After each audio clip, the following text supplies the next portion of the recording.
easier when it gets cold, or it's harder when it gets cold. Yeah. What's going on? What's going on, everybody? Welcome back to Energy Hill Family Talks. I'm your host, Christian. I'm here with Rachel, and I almost said Natalie, Alyssa. And we are talking about online education today. We have all been in various levels of online education, remote learning. These two have more experience than me in it. I took some classes online, but you guys, real quick, talk about your just like level of being in online classrooms, I guess, essentially. You go first. Okay, so I'm a freshman in college this year, and because of COVID, like, everything is online. But sometimes, like, students get to choose, like, if they want to do, like, some in-person classes or online. And I just chose online because, like, of work and just my schedule. But, yeah. Yeah, I actually had the option, and I chose to go all online. So my community college was all online for 2 years, and then I went to Liberty University, which was also online because it was based in Lynchburg, Virginia, so I couldn't go to the campus. But yeah, I loved it, personally. And what about you for high school? You guys went online at the end of the semester, right? Oh, yeah. I actually forgot about that. So, yeah, COVID started, like, probably in March, and it was, like, the week before spring break that they said we would be totally online. And so we were planning to go back in, I think, like, April or something, to be, like, in school for graduation, but obviously that didn't happen. So they transferred everything online, and, like, the first week was so chaotic. Like, we literally did not know what was happening.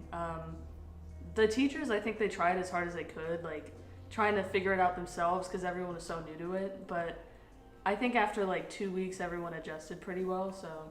I feel like no one had a plan in place at that point, but, you know, the bigger picture, I think schools can have a plan in place, like, I want to go to you because you said that you loved it. So I guess what were the things that you think that, and maybe a different experience with community college than with a different school, but what are some of the things that you think they did well that made your experience good or that you enjoyed about it? I enjoyed it because I could go at my own pace. I knew that was and what I you were could gonna say. finish early. Yeah. So months ahead, before graduation, I was done, and I was like, well, this is nice. I can do what I want now. What I didn't like, I would say, is, I mean, I went to college years ago, so there wasn't as much preparation and interaction, and that I feel like is much better now, even though they're still figuring it out. The Zoom classes having that face-to-face, whereas before they were just recorded videos, or we didn't have any videos at all. Yeah. But the go at your own pace, I mean, that was my favorite. I feel like even for you guys though, like I wouldn't like to sit in an online lecture. Like I don't. Oh yeah. I think there's a certain dynamic there of like there should be some pre-recorded, but there does need to be some like human interaction still. I'm sure that I feel like I definitely, even when I'm the same way where I was like probably most of my online classes were like between 2014 and 2017. So, and I just felt like I was either writing discussion posts and I just feel like I wasn't getting enough interaction face to face in any type of way. So I guess, I don't know, when you think of it that way, and you can answer this too, like what ways do you think that schools can, and whether you've seen it or not, but ways that they can improve, like in ways to engage with students, like what are the things that you want to see, even though you are forced to learn online right now, not forced, you chose to learn online, what are some of the ways that you think you would learn better or be more engaged in the topic from your perspective? I mean, like, me personally, I think, like, the Zoom calls, obviously, like, it helps. Like, you get, like, a more, like, personal connection with it. But it's just, like, I lose, like, what's it called? Like, I lose focus when I'm, like, in an online lecture because it's, like, one of my classes is 2 hours long. And it's just, like, him talking. And it's kind of boring because nobody has their camera on, like nobody's like talking with each other. Yeah. So it's literally just him talking for 2 hours. And you're in front of a laptop with the whole entire internet on it. Exactly. And your phone. And you're like, okay, I'm gonna get distracted. And you're sitting at home, like not really doing anything. So you lose motivation pretty easily. And I think the Zoom calls are obviously better than like fully online because I have 2 classes that are fully online, and like you don't get that personal connection. But you kind of feel like a robot when you're doing that. Yeah. Literally. Yeah.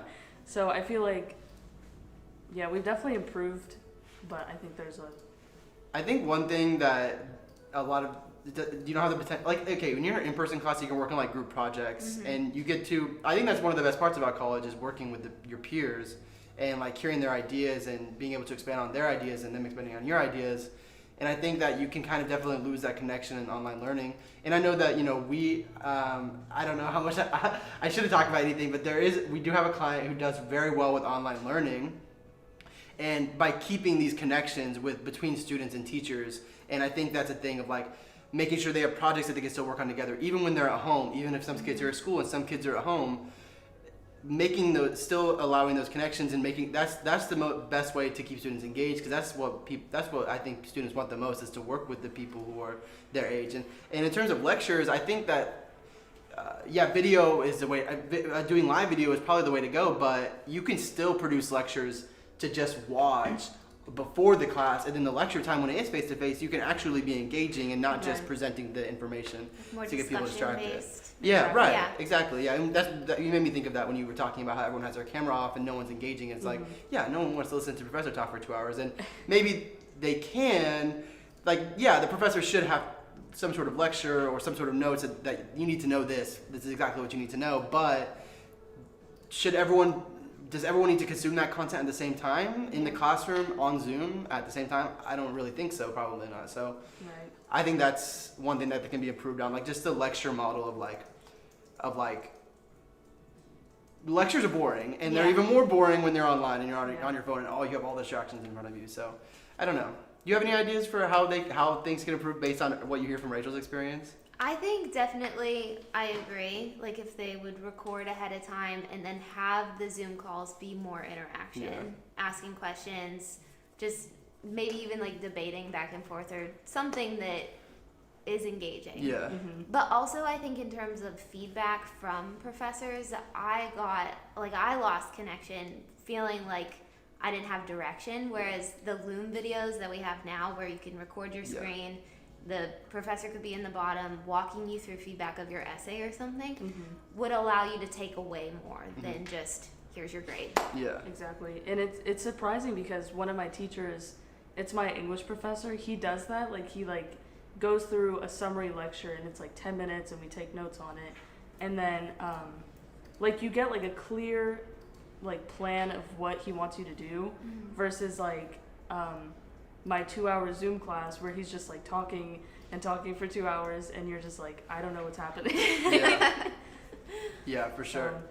I literally had something to say and I lost it. Wow, I hate that. That's the worst. Anyways, okay, well, let's go. This is probably doing a lot on the fly. Okay, so it's, what would be some of the things that right away that professors should do? Okay, no, I know what I was gonna say. Here we go. Boom, got it. That took 30 seconds. I'm sorry. I just think when you're talking about professors and being able to communicate, I think that's one of the biggest things that has to be done with all these classes. And I have friends who have experience professors not communicating things well just because they're online. And I think that's a pitfall that some professors could fall into. Of course, not every professor, but is that when you're online, you need to over communicate everything, and you need to make sure students know exactly what's going on. And I think it might even take more work. And whereas professors will give students busy work because the class is online, I've heard that a lot from a lot of students. They should be also filling in those gaps of not being in person by providing more support and that sort of thing. So I think that's something that I wanted to hit on. Any last thoughts? Because I ran out of things to say before I give that last thought, so I want to make sure. With that, I feel like even a bi-weekly or a Q&A session that it's like office hours almost, that they're available live for 30 minutes or an hour or whatever. Any student can pop in and ask questions, and I think that would be beneficial. It does. Go ahead. They definitely still do that like today, it's a big thing, but some professors they don't emphasize that enough, so it's should we it's very awkward to just you've never talked to your professor before other than 2 emails, and they just they're like, come see me at conference hours, and it's I've never talked to you. But it depends on the professor. It does feel like online after this year that online education will continue to grow. Not that it already wasn't. I feel like now students, if you were a sophomore in high school, and especially in some of these cities, New York, LA, big metropolitans, haven't gone back to school still. You were a sophomore in high school, and then you graduate in 2 years, and you went to online school for a year and a half. Now you're more open to doing it in college. So I think that it'll continue to grow, and it's cheaper. You don't have to commute. You don't have to move. There's just so many reasons to do it. So I think it'll continue to grow. But I think as it continues to grow, we have to think about ways that it can actually be effective, and that we can, every single college student I know talks about how boring their online classes are, and it's just, of course, no one likes going to school. Yeah. but they shouldn't be complaining about how boring it is at the same time. So, Right. I think that that's something that we'll continue to get better at, and there are people who are doing it well, of course, and I think it ultimately comes down to the professor and the energy they put into it to an extent. As well as the support that the school provides to this professor, and the support that the professor provides to the students. Yeah. So, anyways. And technology too. Yeah, evolving. of course, for Yeah. sure. Yeah, and that comes down to, I think, the school is just like, what processes do they have in place to make sure that they can be more engaging in class and stuff like that. So. For sure. Yep. And that's another thing that our client does well too. They have Microsoft Teams and all this sort of thing set up in place so that they can engage to the highest level possible, and all those processes are set up. So anyways, we went over our time limit. That's okay. Nice discussion, online education. Thank you guys for watching. Subscribe. We are here every Tuesday talking about stuff that we talked about in the office. We didn't even mention it's election day, but it's too late now. Oh, yeah. Go vote. At the end of the video. Subscribe. We're on Energy Hill, Twitter, Instagram. We're a creative marketing agency in Tampa, Florida. Thank you guys so much for watching, and we'll see you guys back here next week. Peace.